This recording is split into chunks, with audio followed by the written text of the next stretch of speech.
Welcome to a very special edition of the Mental Space Live. Today we are with the famed Dr. Ramani Durvasula, the New York Times best-selling author of It's Not You, Identifying and Healing from Narcissistic People. And we're also joined by a very special guest today as well, which is Vedrana Mladina, who is the UAE Chapter Director of the boss, basically, of the Middle East Psychologists Association. And today we're going to be talking about Dr. Ramani's new book, and we're going to be exploring narcissism, how it shows up in our lives, both personally and professionally. So, on the mental space, we always start with one question, and it's a tradition of ours, which is, what does mental health mean to you? Mental health to me means flexibility. The more flexibility we have, which really reflects an adaptability, problem solving, coping, being okay in the face of disappointment, that flexibility to me is mental health. When we think about it, when we talk about physical health, stretch your muscles, do the exercises, the physical therapy exercises. We make flexibility so important to health and well-being. Mental flexibility may be more important. It eases aging. It makes you a better student. There's only returns on that. What the irony to me, though, is I talk about narcissism, that's actually about mental rigidity. So it's not lost on me that the absence of flexibility results in patterns that are really not good for anyone. Wow, that seems like a mic drop moment, but it's a bit too early for that. Okay, we'll drop the mic later. Dr. Vedrana, same for yourself. Well, mental health to me, means many things, but most of all, I think a basic human right, because it's a basic human need. And I think, normalizing it through the work that you're doing, and we're so grateful for people like you, making it more relatable, in that sense, but also accessible. Because, I think a lot of people neglect mental health, not because they don't think it's important, but because it's just really difficult to get help. They might not even know where to look for it. So I think we as clinicians are maybe also failing in giving access equally. So if we ever achieve for it to be really like a primary need and right, that would be a great success. I hope we live to see that day. Yeah, I know the mic drop moment. The second question we always ask on this, so how is your mental health today? Mine? Oh, now that I got some sleep, it's really good. While I was jet lagged, I thought I probably was having an anxiety disorder, panic attacks, and a mood disorder. But now I'm good. But it's amazing what lack of sleep does. Yeah. And that's why lack of sleep actually is so associated with our mental health. Yeah. I'm doing great. I actually am. I'm happy. I'm grateful. It's such a blessing to be here, to be with someone who I consider an old and new friend. I feel like now we've known each other for a while. We met at the Middle East Psychologists Association meeting last March. And so today, you asked me how I'm doing really well. And I always tell my clients who I work with in therapy that feelings are like the clouds. Like when you're watching them go by in the sky, I say, promise you, this feeling is going to pass, whatever it is. And I think when we think about mental health issues or even mental illness, it's the feeling that gets stuck. Yeah. Right? So, but today the feelings are moving like clouds. And like I said, I really learned how important sleep is today. So I'm good. How are your clouds? My clouds are, not too many, and they're all a little white and fluffy, thank goodness, not gray. My mental health today is actually, I'm proud of it because I had to practice a lot of flexibility today. There was a lot of stuff that I had to juggle. But this is my favorite part of today, and I'm so grateful to be in your presence and yours as well. And, just excited. And just for the record, I don't get excited much or easily, so this is special, yeah. Now, for anyone listening to the podcast on Spotify or on Google Podcasts or on Apple Podcasts, we're recording this episode in front of a live audience today. So I think we should take a moment to also thank them for their resilience for making it through the Dubai traffic to be here in downtown tonight. So thank you very much for that.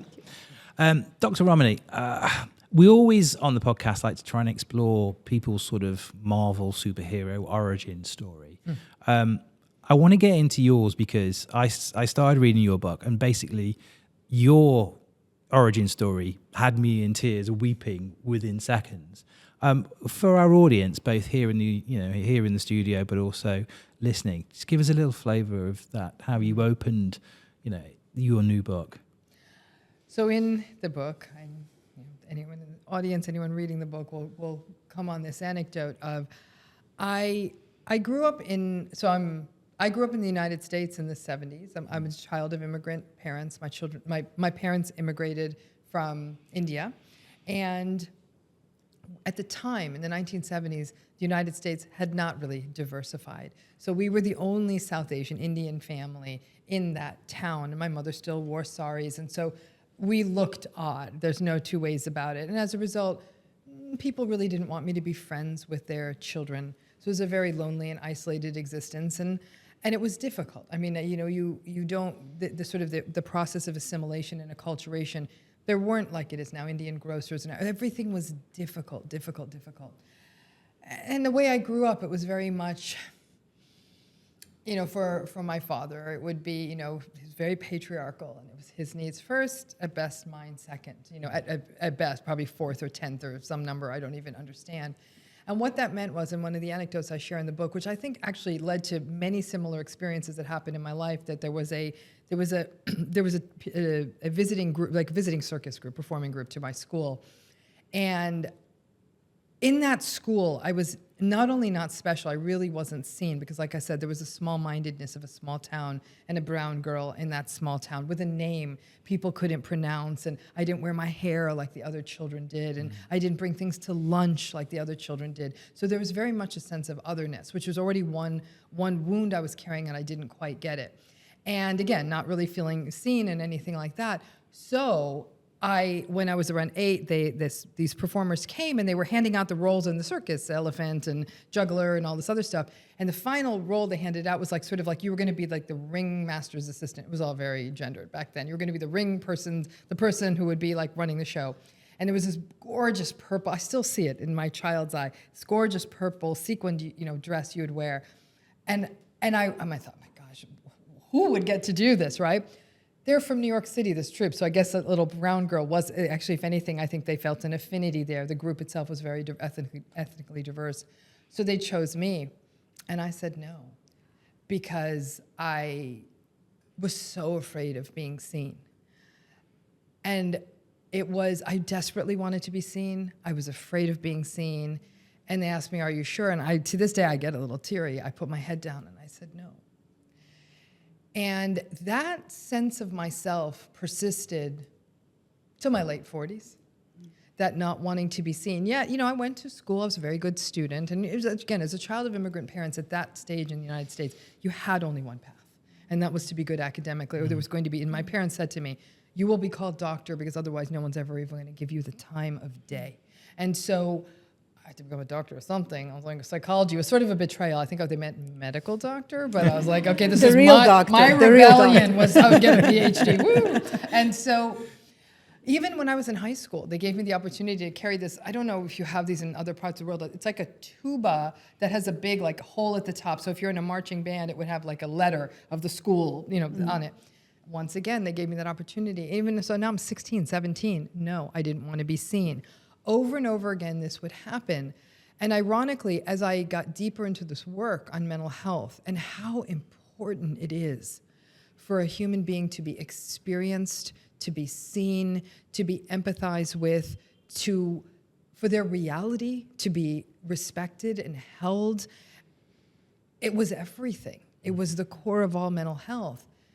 Somewhere in the last 45 years, I decided to let myself be seen. And even, and that was still never easy. And to this day, if I could do my work invisibly, I would. So I can see the effect on it. Has been sort of permanent. But as a child, it was a different time. Mm-hmm. And so, but that not being seen, not being heard, and looking at relationships as these deeply asymmetric, cruel, unloving spaces became very much a core wound that I still carry to this day. And I do say I carry it to this day. It's not like there's some magic eraser. I joust with this demon every day of my life, and it's gotten me hurt, and it's gotten me abused, and it's gotten me harmed.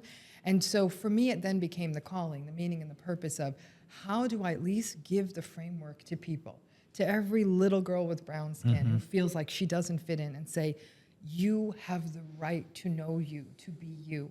and to take that fully formed identity and recognize it could be anyone. It could be a little boy. It could be a grown person.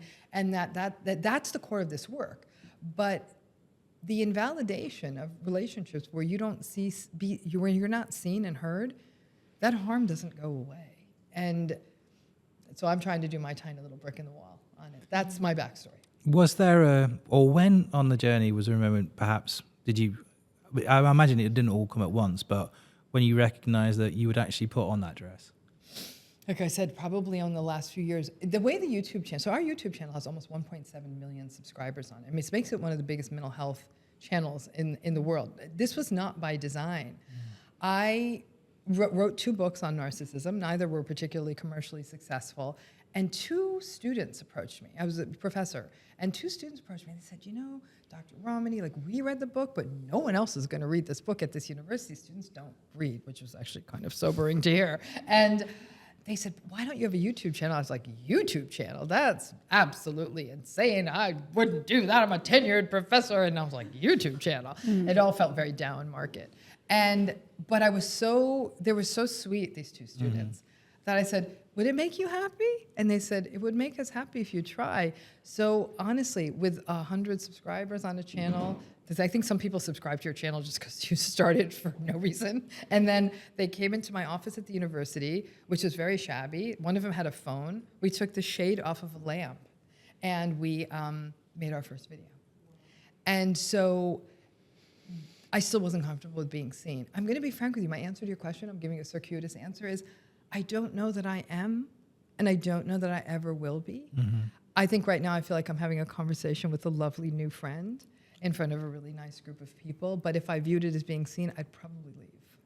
Does that make sense? I don't know that I'll ever be comfortable with it. And I think so every day is an act of resistance for me. And we just keep going. Now the YouTube is I'm such a disciplined person. We got to make the YouTube videos every day. So I make them every day. But it's the being seen is actually quite difficult.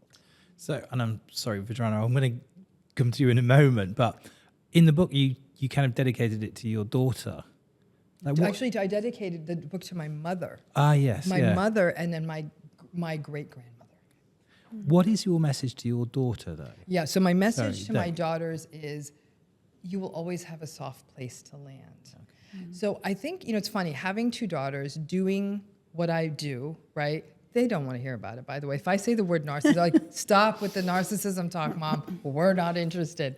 But one lives in London, and she's actually about to move back to the States. She went to University of Edinburgh, and the other one is in the States, going to university. Is that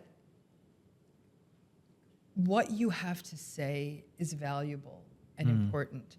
No matter what your feeling is, come tell me.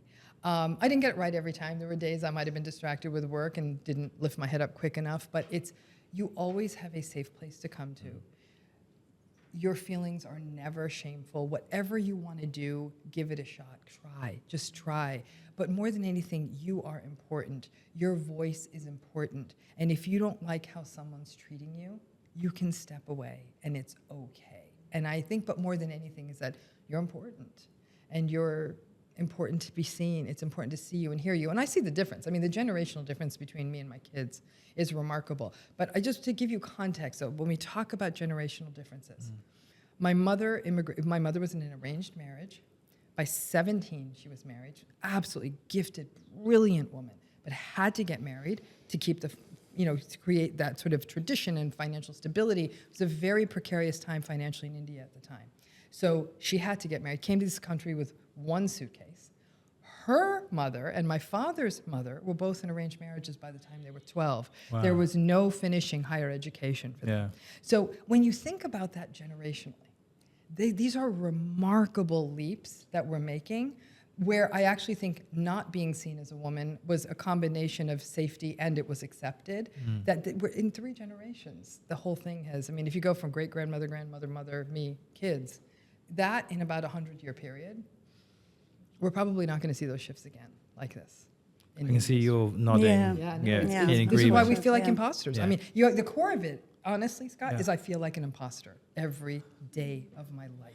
Yeah, I spend most of the day being triggered by your book, and now I'm being triggered by your conversation. That's the Well, because I'll help you. I'm a one-stop shop. I can bring you down. Thank We'll you. Yeah. Mind you, I mean, hands up, anyone here who isn't an imposter. I'm not quite sure. But I think, isn't it the combination between feeling like an imposter, but at the same time, feeling like you're a crusader, like you can't give up the fight. I was just reflecting, listening to you. Obviously, we all have different, lived experiences, but a lot of it was relatable because I think, choosing this profession, being mental health professionals, we are choosing to be, kind of the, not the billboard person, right? Because we are supposed to support others, to feel seen and heard and, valued. And I think if you talk to any mental health professional, or most of them, nobody is really comfortable with, being displayed this way. So this is also, a discomfort zone for us.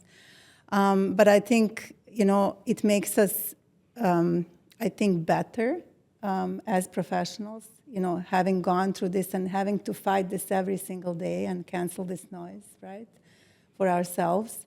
And I just think that,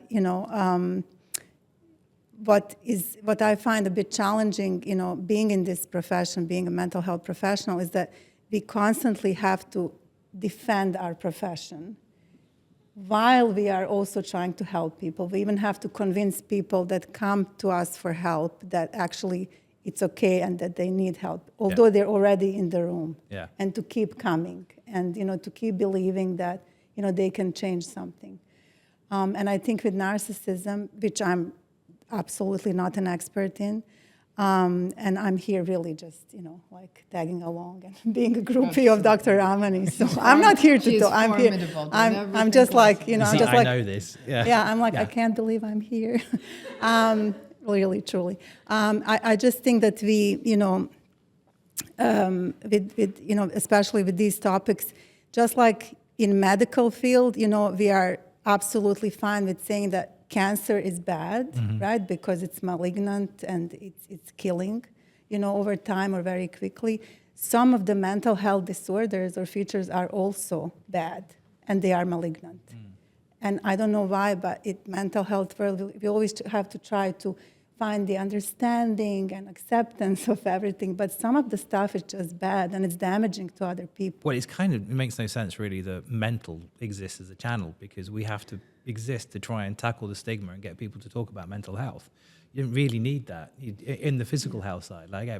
Many people now accept that it's a thing, whereas we're now having to challenge that stigma on a daily basis to get people to talk about mental health. We've obviously got you here because you've got this amazing new book.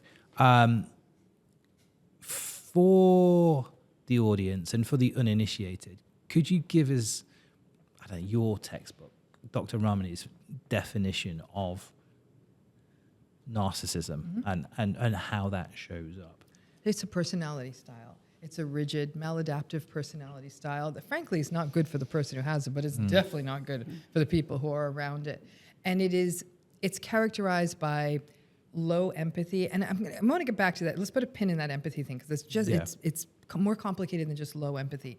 Entitlement, which is probably the core characteristic of narcissism. I'm more special than you. The rules don't apply to me, but they do apply to you, by the way.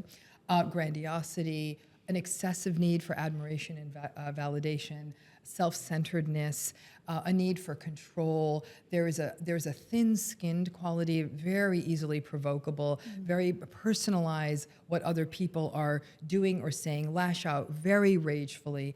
And all of these kinds of patterns, this grandiosity and entitlement and the arrogance and all of it, cloaks a deep insecurity and shame. And that insecurity and shame is not known by the narcissist, right? These defenses are almost like a brick wall around them, but that it sometimes breaches the dam, as it were. So if you give maybe you don't compliment them enough, or they don't get the promotion, then that shame and that rage get activated, and the person they lash out at is whomever they feel brought that out of them, or they're an easy target or something like that. But I want to go back to that empathy piece, because that lack of empathy is so important. I think it's actually sitting in the cheap seats these days. And I think the digitization of the world has contributed to that, right? We don't have to thank Uber for a ride. We don't have to thank the food delivery app for giving us a meal. But boy, it did something real nice for us. We're losing some of our connectedness. The pandemic did not help in any of this. But when we're talking about narcissism, narcissistic people don't fully lack empathy, right? They have low, shallow, hollow, variable, performative empathy, which is why, and this is where it gets tricky, when you meet a narcissistic person, more often than not, they're charming, they're charismatic, they're confident, they're often quite compelling, they're often attractive. So I really want to make sure that part is understood. It's not just this person who's walking around saying, I'm the king of the world and I'm better than you. When you first meet this person, you feel like the sun was shining just for you. That's the grandiose narcissist. And to sort of expand on that definition, it doesn't always look like that. Sometimes the narcissism expresses itself as more of a socially anxious, sullen, resentful, passive-aggressive, angry, but kind of pitiful and in need of rescue kind of form of narcissism. That's certainly not arrogant, prancing around saying, look how great I am. They still needed the validation. The empathy is still hollow, variable, all those things. But because narcissism takes so many different forms, it's on a continuum, it confuses people. One person might say, oh my gosh, I'm in a relationship with someone and they're on Instagram all the time and they're always looking at themselves and it's the abs and all of this. And the other person is telling you that, oh, no, I'm in a relationship with a narcissist and actually they're financially abusing me and I don't have credit cards and I'm isolated from everyone I know and I'm living in fear of my life. Instagram ab guy and keeping you locked away without money feel like very different people, but the personality is the same. And that's where I'm saying this is a very complicated construct because it takes many different forms. Although it has a core pillar to it, it looks different, it has different levels of severity, the behaviors show up in different ways, but no matter what form it takes, it is not good for the other people around them. A question to you both. Do you think it's on the rise? And if so, what's contributing to that? My answer is not as clearly as you'd think. It's very tempting to say we're living in this world where everybody's narcissistic. You talk to the people who study just narcissism. A friend of mine, a guy named Dr. Keith Campbell, psychologist at a psychology professor at the University of Georgia, said he studies only narcissism. I'm a survivor side girl. He's on the narcissistic side, and he said, you know what? And I agree with him on this. He said, I don't think grandiose narcissism is on the rise. He said, I always think there's been this many grandiose narcissists. The difference is social media has given them a bullhorn, a megaphone. Yeah. So back in the day, when you think about it, where was a grandiose narcissist going to get validation? You actually had to get dressed up. You had to leave the house. Like, you couldn't just go take pictures of yourself coming out of the shower and post them to the world. Like, you couldn't walk around this world and say, look at my face, look at my abs, look at my shoes. Like, social media gave them a tool. But I don't think it created more of them because narcissism is a social and developmental phenomenon. Here, though, is where it gets interesting. Those vulnerable narcissists, that's what's probably on the rise. So what we're seeing is there is this sense of, how come it's my turn? How come nothing goes my way? Why is everyone against me? Angry, this sort of aggrieved sort of narcissism, that vulnerable narcissism. That seems to have skyrocketed. And I don't know if it's a world where now, listen, I'm older than the both of you, but when I was growing up... I'm not sure about that. I'm not sure I'm either. very sure of that. I just have great skin. I'm telling you now, if I didn't know whose birthday party I wasn't invited to when I was 12. I had no idea. Yeah. Right? You know what I'm saying? I didn't know that the kid down the street got a bicycle for a holiday gift, or we didn't know. Maybe we figured it out after the fact. We didn't know. There was that idea of social comparison. It was a much narrower band. Now everyone's bitter because someone's got a better vacation, or how come my friend who lives on the other side of the country you wouldn't have known that before. And so that has taken people who had that seed of that vulnerable narcissism, it's blown up. And if you look at the research by this guy in the United States, Dr. Brad Bushman, and his graduate student now, Dr. Sophie Kiervik, they've written some brilliant work on narcissism's highly associated with violence and aggression. And when we look at the uniquely United States American phenomenon of mass shootings, he actually believes that the bulk of those might actually trace back to a person who's vulnerably narcissistic. So this, when you look at Dr. Campbell's take on it, Dr. Bushman's take on it, my observations as a clinician, that's the piece of narcissism that's rising. But that kind of arrogance, look at me, they were always there. Yeah. I think social media just made it louder. I'm going to stay with that just one last question, because obviously the algorithms of social media feed people more of what makes them angry. Yes, that's a great point. So there you go. So That confirms that hypothesis. Okay. Yeah. Vedrana, when you first met Dr. Ramani, and started learning about, or started learning about her research into narcissism, what was the biggest question that was burning in your mind? Because I'm kind of going to get you to do my job right now.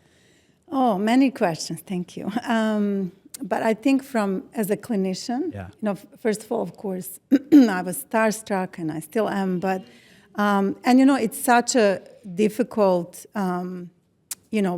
part of mental health to study and to, be helpful in, because it's almost like, you and I'm sure, and this is one of the questions that I always have for Dr. Ramani, like, how are you still doing this? Like, how did you not get tired of it as a clinician, as a person? Because, like, no matter how much you do, people will still end up in narcissistic relationships. They will still suffer. Even, while you're working with them, they might not be ready, to leave, and just holding that together with them and hoping for them, and, them maybe feeling like they're disappointing you, as a therapist sometimes. And I think that, but also from the clinical side, there are many other disorders that kind of can mimic narcissism. And my question is always like, how do you differentiate between a narcissist and somebody with a borderline personality, or the mix,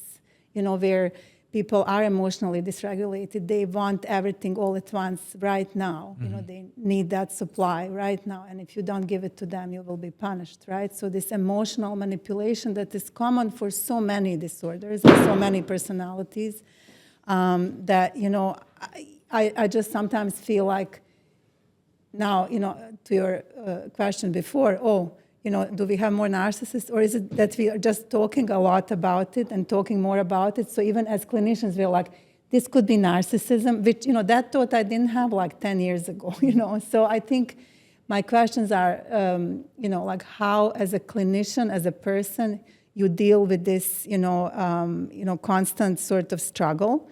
And also, differential diagnosis, if I may, for us as professionals, because we also don't want to be caught up in like diagnosing everybody with narcissism either, but also, for our clients and patients to accept when we, name it, because I remember from one of your workshops, you were like, it's so important to tell them what this is, because they might not understand it, and you have to repeat it a few times, and they might be like, oh, no, my husband, no way, he's the father of my children, how can he be, how can you accept this, and then start to heal from there. So I'm going to direct both of those questions to you, but I'm going to direct the second one, because I think it really sort of talks to the title of the book as well. It's like how to identify narcissistic people. How do, let's give the listeners and our audience here some of your practical wisdom. What are the things? How do we spot those narcissists in our lives? It's important to focus on behavior. I think it feels really depressing when you say your husband's narcissistic or your mother's narcissistic. It feels an all or nothing. This is really about behavior. These are patterns that don't stop. It's not I think that the piece to remember about narcissism is this isn't somebody having a bad day, right? If somebody has a bad day and they're a healthy, well put together person, they'll make amends. They'll apologize. They'll take accountability. Like, I was not okay. The way I behaved, like, I can give you a million excuses, but I did not behave well today, and I am sorry about that. And I will monitor my behavior, and then you see that commitment to change. That's not what a narcissistic person's going to do. So you're looking for patterns. Keep in mind, by the time a person is wondering, is this person narcissistic or not? This has been going on for years. This has not been going on for days or it's a bad weekend. It has been going on for years. A person has turned themselves inside out, blamed themselves, questioned themselves, are deeply confused. So by the time you're doing this kind of assessment, you've already been harmed. Let's be clear on that. So you're looking for this there's a self-serving quality to these relationships where it dawns on you one day that, oh, this relationship only works if I'm totally in their psychological service, and believe it or not, I read their mind. Like there's a reality where they think you can anticipate their every need, and we convince ourselves, well, if I could have read their mind and said the right thing and done the right thing and not made any mistakes, and gosh, I was so selfish to stop for that coffee. What was I thinking? Gosh, I ruined the whole day. Oh, I shouldn't have gone to the bathroom. Why did I go to the bathroom? Go to the bathroom. Like human need. And you start believing that you could turn into something so robotic that exists in their need. That's when people say like, yeah, there's no way I can say it that doesn't get them angry. There's no way I can do it that doesn't get them angry. Nothing I try works. Those are some real signs that you're dealing with someone narcissistic. You're looking for a hypersensitivity, that there's no way to give feedback without them completely blowing their stack. Like, how dare you? You are one to talk. You're a stupid person. And what happens is when that happens to us more and more, we get silenced in the relationship. I always liken it to cutting our wings. And by the time it's done, there's no way we can fly away. We've made ourselves so small so they can feel big.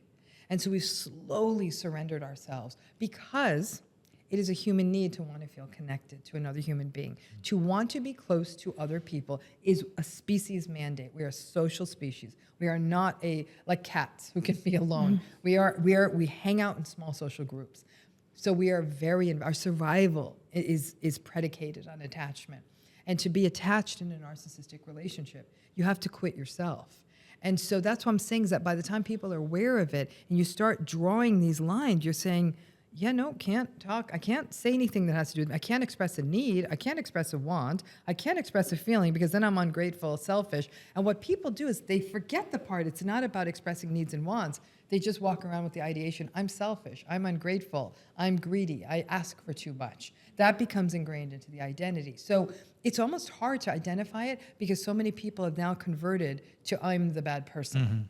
That's why I called the book, It's Not You. Yeah. So going back to the bigger patterns, it's things like devaluation, invalidation, minimization. You have a problem? Ugh, that's nothing. But if I had that problem, it's a big deal. Mockery, manipulation, gaslighting, entitlement. Rules apply to you, but the rules don't apply to me. Rage, both overt rage, screaming and yelling, or passive-aggressive rage. Withholding, withdrawing. You're constantly abandoned in these relationships. If you make a need known, they pull away. You ask for something, they withdraw. And if abandonment's at all a core wound for you, which it might be if you had a narcissistic parent, that constant pulling back, it devastates you. So you do, what do I need to do or say to not make this happen? These are relationships of betrayal. In fact, narcissism and narcissistic abuse is at its core what we call a betrayal trauma. What do I mean by betrayal trauma? When we think about traditional trauma, a huge issue in mental health, we're talking about a circumstance where we feel our lives are at danger or the life of someone we care about is at danger. Being assaulted, someone kidnapping us, our house burning down, right? We're like, well, somebody yelling at me? Is that a trauma? I'll tell you why it is. This goes to the work of Dr. Jennifer Fried in this area. When you think about it, especially in childhood relationships, if a person isn't showing up for us consistently, isn't leaving us feeling safe psychologically, that's a betrayal. Every relationship carries with it duties. And those duties are empathy, kindness, compassion, warmth, safety, safety, safety. So if somebody's not bringing that, they have betrayed you.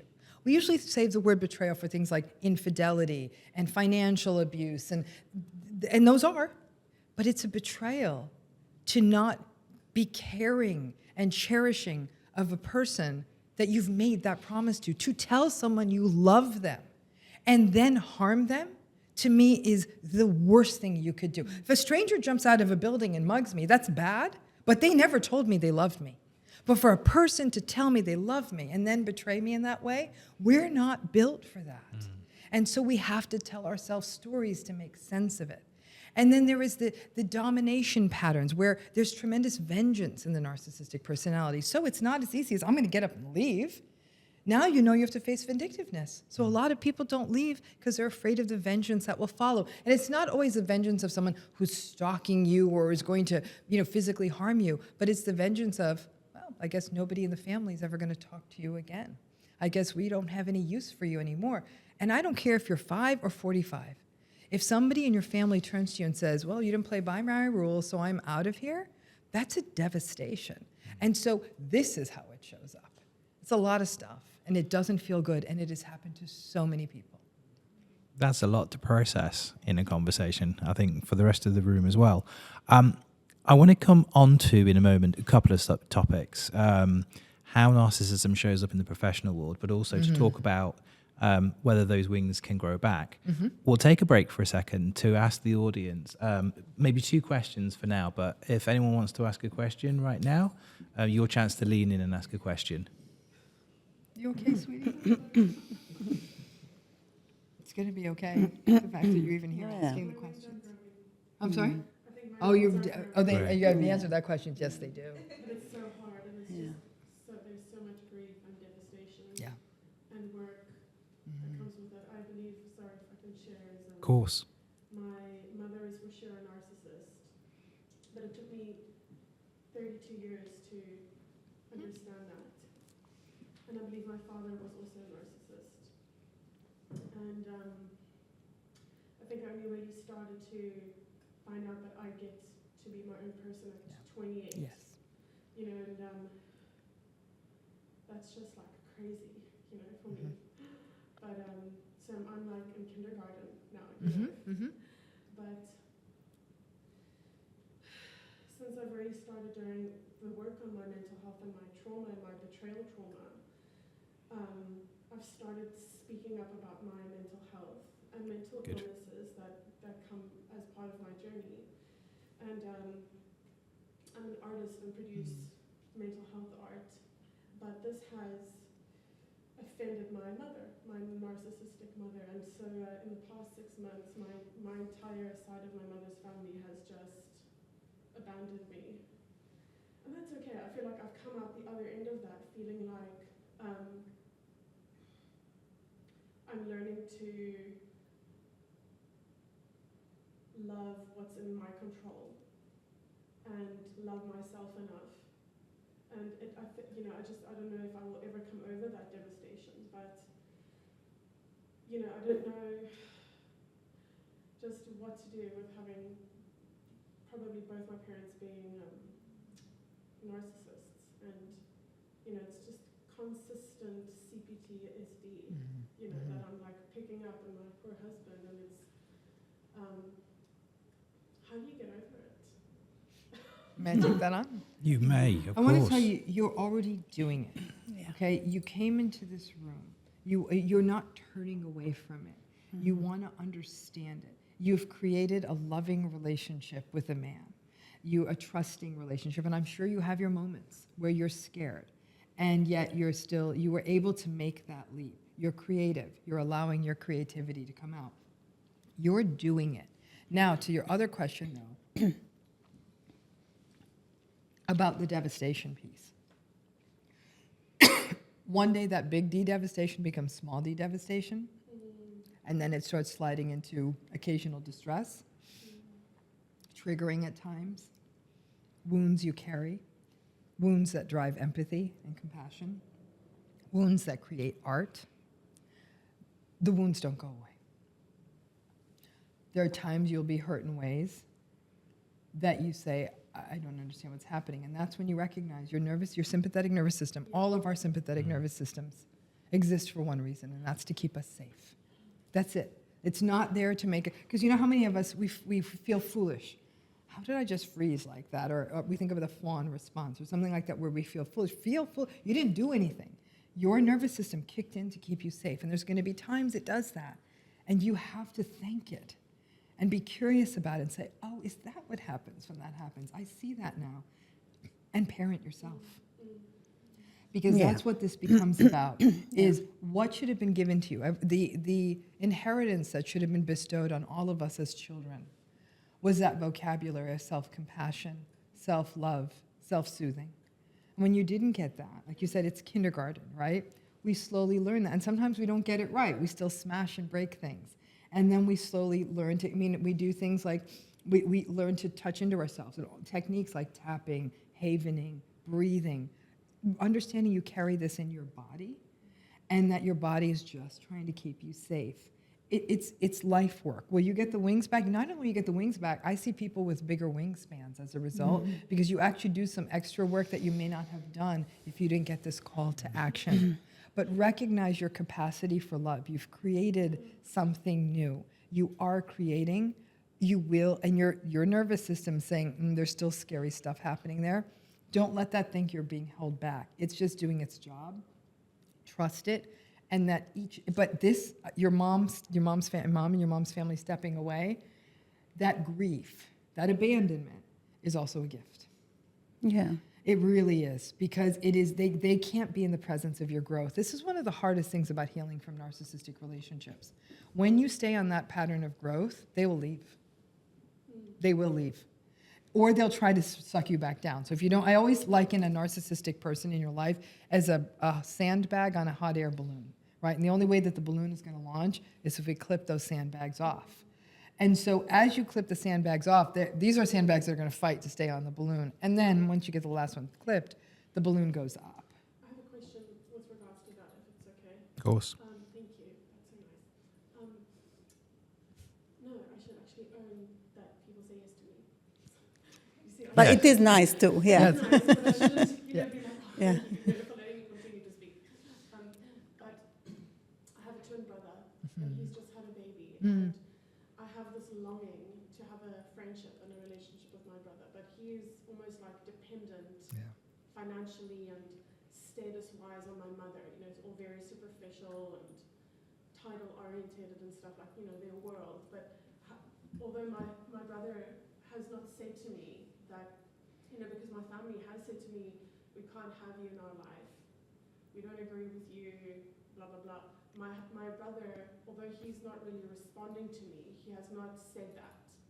So, you know, I feel like I've accepted, you know what, my aunties, my uncles, my mother, my mother's partner, all those sort of things, I can let go. But I have this person I came into the world with, and he's really like a soulmate of mine. And do I continue to pursue connecting with him and his baby and his wife? Or do I let that simmer and step away and take a breath and, you know, or do I actively pursue a friendship? He's not responding to you when you reach out to him at this time. I'm going to a couple ways to think about this. Number one, your healing has to take precedence, right? It's the responsibility we have to ourselves is to care for ourselves. You've not gotten that as a child, not from this family system, right? With him not responding, each time you reach in, there's another hurt you're experiencing, and he's not engaging with that.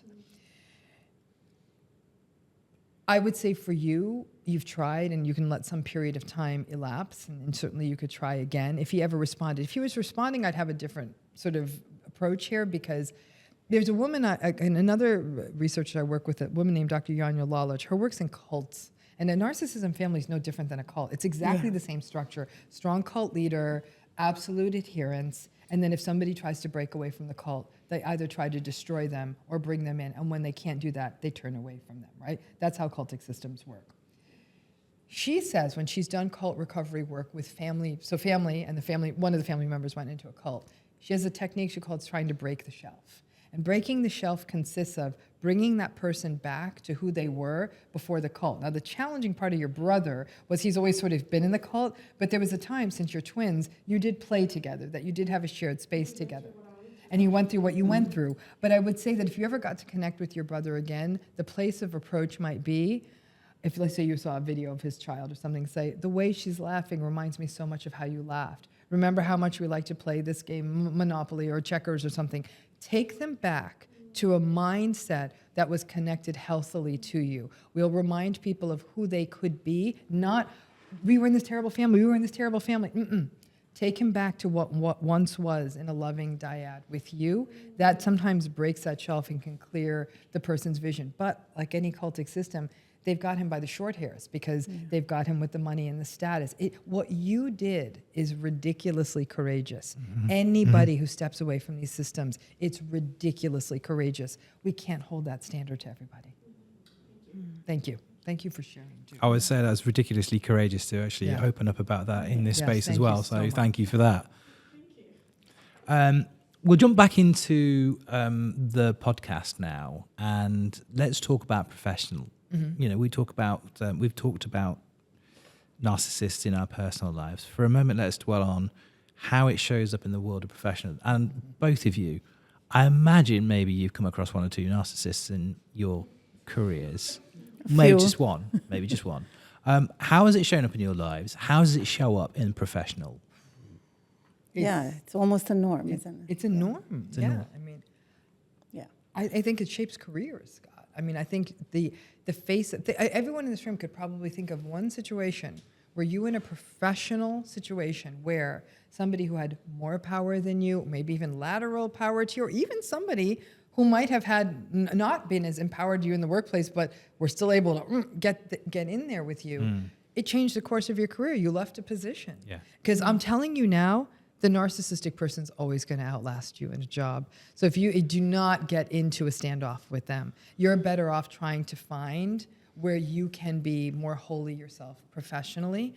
But it is every single thing that you see, the harms that would happen in a narcissistic family or narcissistic relationship, the gaslighting, well, I guess the reason you're not doing as well in the job is you're not working that hard and you're working more hours than you ever have before, but they've given you 3 people's jobs. You'll see people who are far less competent or qualified than you being advanced because they're buddies with a narcissistic decision maker. You will see a narcissistic person at the head of an organization who's so deeply selfish that it's no longer about the organization succeeding. It's really about them and getting validation, and they can run a company into the ground. We've seen it. We've seen organizations we thought were untouchable, even huge banking institutions, come to their knees. Tell me that wasn't the arrogance of narcissism that brought them down. And so and I'll tell you, we underestimate how impactful workplace stress can be. In terms of a contributor to mental health and mental illness, it's often the catalyst for where a person will say, I've never struggled with depression or anxiety before, but this work situation at the hands of a narcissistic colleague or boss or leader was enough to pivot someone into a full-blown episode of a mental health crisis. So what do we do? I mean, my experience, and I was surprised and shocked to find an individual get under my skin at a point in my career where I felt pretty competent, pretty resilient. And yet, when I came across this kind of behavior, I tried desperately to keep trying to please that person and to get that validation from them, to get them to see my work, for to value it. And it probably came as close to breaking me as I've ever been. And it was only my wife, who's a very strong Lithuanian, who basically just went, this cannot go on, and eventually got me to see what was happening. And I think the mistake they made with me is they got me angry in the end, as opposed to always just keeping you on the edge of, oh no, it'll be all right the next day, But they got me angry. And eventually I quit. But that was the closest I've come in decades to actually breaking down. Why do we keep feeling this need to keep chasing that prize? Or is that just my deep insecurity? Of winning them over, of letting them. I think there's a couple of things. I think there's the issue of the trauma-bonded relationship. And I think you can have a trauma-bonded relationship in the workplace where you, and I think that the good-bad variant there is that I see real opportunity here. I want to please them. I don't know what kind of relationship you had with your father or mother, but many times it's just trying to win over the absolutely unreachable parent. And we recreate that dynamic at work. And work so much because it's work product. It's impressing someone. And I think that the working through the parental relationship in the workplace is very, very common. It's a way of being seen. And so we can get caught in those loops at work too. And I think when you've experienced any form of narcissistic abuse or neglect or anything like that as a child, our pleasing reflex is very, very strong. So doing good, it's almost like, look, I did it perfectly. Look, mommy, my bed's made. Look, I everything's good. I did it right. I'm okay. It's almost a safety response in the workplace too. But I also think we have to be very aware of the cult of personality. So many of us get drawn into workplaces like, this was the innovator, this was the person who's so brilliant. Smart is not a virtue. Yeah. Successful is not a virtue. They're cool, great, yeah, you're super smart or you're super successful, great, but we often imbue them with virtues that they don't have. It's not about necessarily this person's going to be a good mentor or see your work. And a lot of people get drawn into wanting to work with people that seem larger than life, but are actually, they're one trick ponies. They do one thing well, but they're actually not meant to lead or mentor or guide. And honestly, those kinds of leaders, everyone's in their service. And many really talented people have been held back in the workplace because they're so good at their jobs and the narcissistic person doesn't want to lose them. So they keep them stuck and frozen in that position and don't advance them because they don't want to lose them and all the things that they do for them. So they're literally kind of they're sort of being stuck in that position in perpetuity, never allowing, again, their wings to fly. And it's beyond that. It's the sniping, it's the gossip, it's the backroom conversations, it's the passive aggression in the workplace. It exhausts you. But many of us continue to work through our childhood stuff in the workplace, and we keep chasing for that "you did good, kid" that we never got from that one place, and we ain't never going to get in the workplace either. And I also think it's about not wanting to give up, right? Yeah. It's like one of those things, right? Ethos, and then also like maybe I'm wrong because it's a workplace. They're not supposed to be like taking care of me here. Maybe I'm overinterpreting. So there's a lot of there are a lot of elements in the working environment that are already catering towards this, right? Because it's maybe not supposed to be warm and caring and whatever. And I think for all of us, regardless of how we identify, we all have to man up for the job all the time. I used to work in boys' clubs all the time. Not really a club, just working environments that were ruled by men traditionally, and I would be the only woman at the table. And I'm very assertive, actually, to the point, to the point that but it got to me. It got me out of those places and spaces, and it was hard for me to give up, but it was the healthy thing to do, but not before I got really, really broken. And had to pick up the pieces. So, we all go through that. And like you said, at some point you just need to know that the best thing you can do is to leave. And I love one of the things, Dr. Ramani, that you mentioned in a podcast with Jay Shetty. You said, waiting for a narcissist to change is like waiting for a submarine at the bus stop. I was like, oh my God, a new tattoo. Like, I'm just gonna, that's it. And the other one I really loved is like, if you wonder why are you attracting narcissists, it's because you're attractive, because you're a good person, and they get all of that from you. Just, like sometimes being a baby that is born and you didn't ask for it, but sometimes meeting them later in life, of course, you will attract them because you're great. But then, you don't get rewarded for it, and that's the sad part. Yeah. So these are my two favorite ones. Yeah. How do we start that process then of the wings growing back? If we arrive at that point where we finally decided to leave, how do we then start growing those wings back? First is to know what it is, that this is something that's happening outside of you. This is this person's personality. Your bad luck was that you were either their child or their sibling, or you got stuck in a relationship cycle with them because you were attracted to someone who was attractive. And then as it got unhealthier and unhealthier, you didn't understand what you were dealing with, and you did all the things we would do to fight to keep the relationship going and blame ourselves and get deeper and deeper in the cycle. And then there'd still be some good days, like you fight for the good days.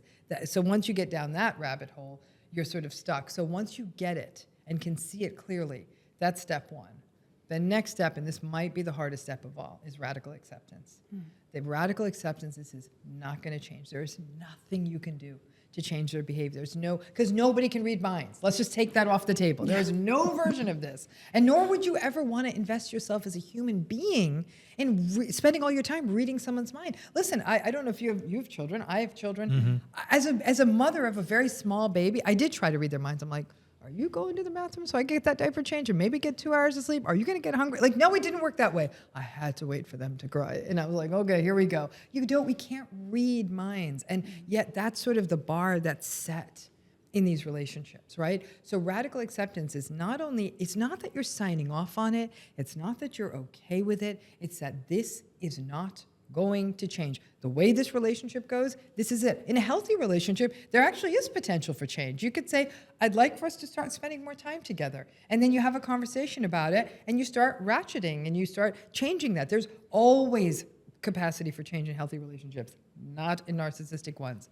The challenge is, though, too, that people think, oh, now that I'm doing radical acceptance, it means that I'm not going to be bothered by them anymore. Yes, you will. They're doing abusive stuff. It's supposed to be bothersome. I always say the trick is, you've really gotten radical acceptance when you're really not surprised by their behavior anymore. You may be saddened by their behavior. You may be angered by their behavior, but you're not surprised by their behavior. So when my clients come to me and say, you're not going to believe what they did, and I'm like, oh, we're not quite at radical acceptance yet. And they'll tell me, and I'll believe it every time. I'm like, of course they did that. We could have set a clock by that. So we're trying to break that surprise.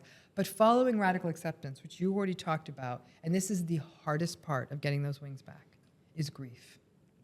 The grief overwhelms you, and it's a grief like no other because the person's still alive. Yeah. It's a very different grief than someone who's died, and we have to process that loss. But loss is loss, folks. And the ambiguous grief of a narcissistic relationship, of having to grieve the idea that I'm never going to be from a family of origin that was loving and close and healthy, that I am never going to have the love story that I thought I was going to get, that my kids aren't going to grow up with both their parents, or I'm not going to get to be close to this sibling, or when both parents pass and someone has a narcissistic sibling, they'll say, I effectively have no more family. I thought my sibling and I would have that. So these are all griefs. These are losses. And people get so overwhelmed by the grief that they say, maybe I'm doing this radical acceptance thing wrong because this feels almost worse than it felt in the relationship. And that's where I say the cloud's going by. Grief is death, birth, grief. Those are the only three universal human experiences. Everything else, all bets are off. But those three things we're all going to go through. And grief will pass. That's the funny thing about grief. It doesn't hang around. It can take years. It does pass. Does it sometimes come in the middle of the night, years later? Sure, it does. But it will pass. Once you get through grief, here's where it gets interesting. Because now you can engage in what I call discernment and disengagement. You can make choices and say, yeah, no, this person isn't healthy for me, so no, I'm not going to that holiday dinner. Or maybe I'm going to leave this family engagement early. Or I got to recognize that I've got to have friends around me. Like, let's say someone's divorced and their kids are now adults and getting married. Say, I remember one person had said, very narcissistic ex, kid was getting married, and I said, you just need a buffer. So she made sure 4 of her friends that whole day, they were literally running interference, keeping that ex out of her eye line. And she said, it worked beautifully. I had a wonderful day, but she said, I had to prepare for that. That's radical acceptance and discernment and action and giving yourself permission to get out and cut out.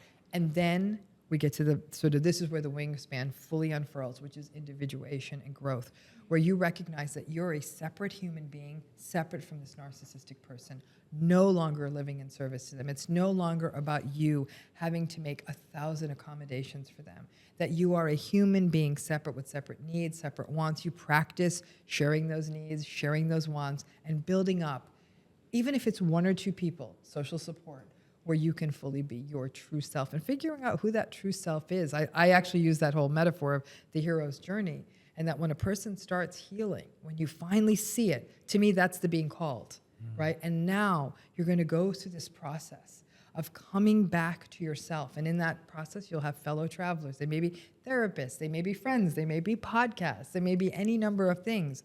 But when you come through the other side, and this is the piece people need to remember, really comes to the case when I'm hearing your story too. Once you heal, once that wingspan comes back, you are forever changed.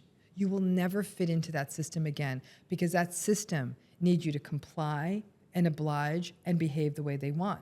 And if you don't do that, it isn't going to work. So you don't slide in anymore. And that can feel a little alienating for a moment, like, ooh, I healed. I thought, no, you healed. I don't know if any of you, I'm a big Lord of the Rings fan, but at the end, when everyone's kind of going back to the Shire and doing their man's taking the world and all that, Frodo, if you remember, Frodo goes off with the elves, right? I actually get a little teary when I think of this scene because, you know, his friends want him to come back to the Shire, but he was permanently transformed by his hero's journey. What he had to go through changed him, not for the worse, but it also meant he couldn't go back there. And he went off to something else. I'm going off to the east, he would say. And I remember seeing it in the theater and sobbing, and the person with me is like, "That's the scene that broke you in this?" And I said, "Yes." Because to me, I saw him as the survivor. I mean, really, to me, it was a metaphor for narcissistic abuse, all that he had to go through to get rid of that weight. And when he did, he couldn't go home. He was too transformed. So he actually went to go to live with more evolved people. And that's what happens when people survive. They go on to more evolved, chosen family, to spouses and partners who love them, to creative pursuits that are meaningful to them. That's what healing looks like. I worked with a woman for a long time on healing, and she struggled. She wanted to be a filmmaker. She wanted to make TV shows. She didn't know. And I could see her healing happening, and she separated from treatment. I was only a fellow traveler, right? And then she invited me to the premiere of her film at a major festival in the United States. In all my days, this film was stunning. And I box of tissues gone. And I got in touch with her, and I said, "What the hell? Where did this come from?" And she said, "This was the work." It won every award at the festival. She found her wings and then some. It happened, but the amount of loss that had to mount up before she got there. But she did it, and I see people do it every single day. I'm super tempted to make this the world record longest podcast ever recorded in history. And I'm not sure anyone in the room would disagree with me on that one. But I'm going to ask a couple more questions before we kind of officially end the episode, and then we'll get to the live Q&A.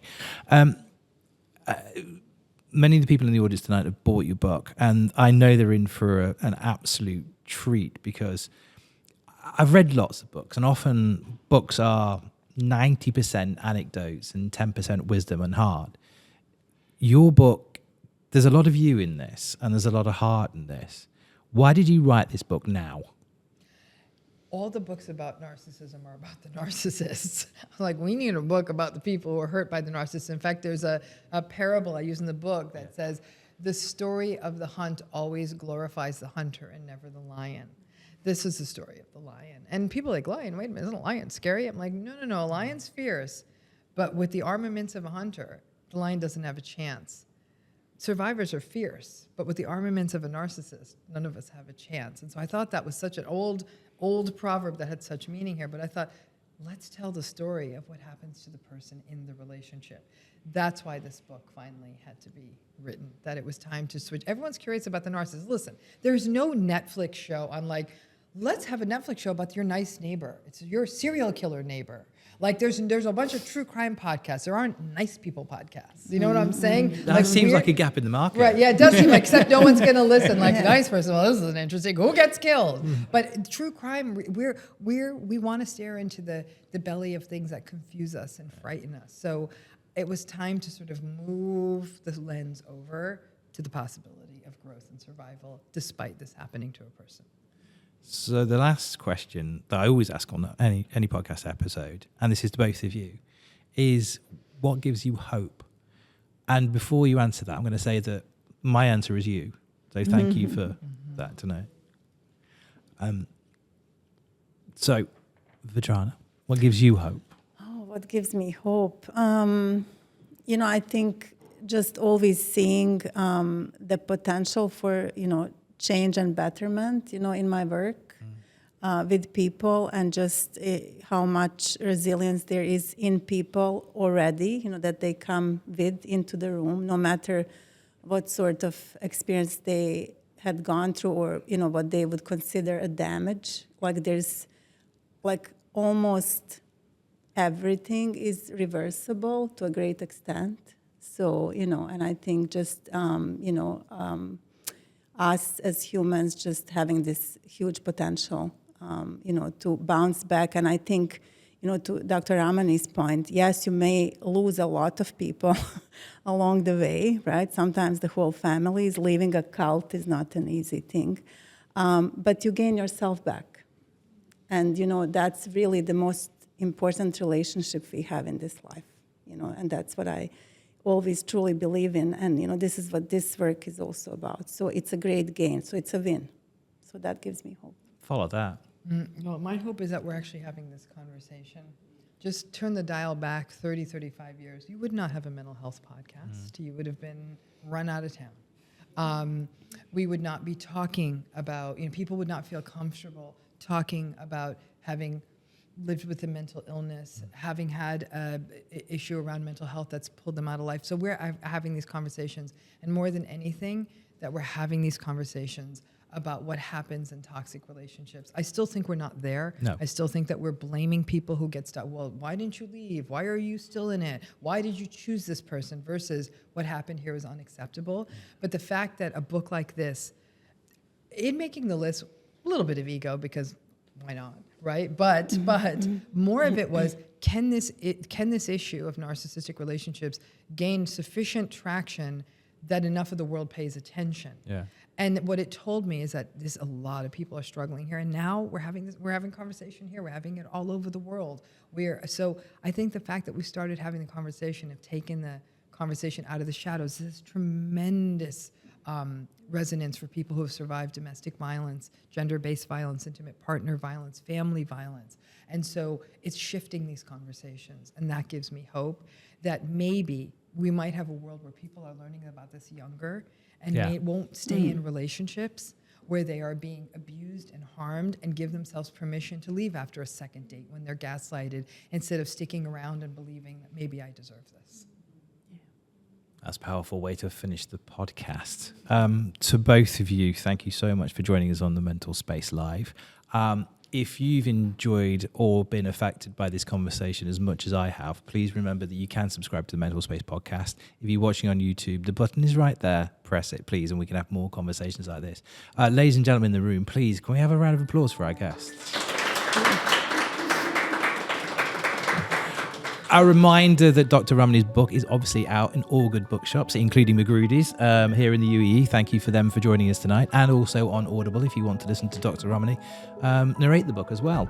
Once more, thank you very much for joining us in the Mental Space podcast. Thank you for having us. Thank you so much. Thank you.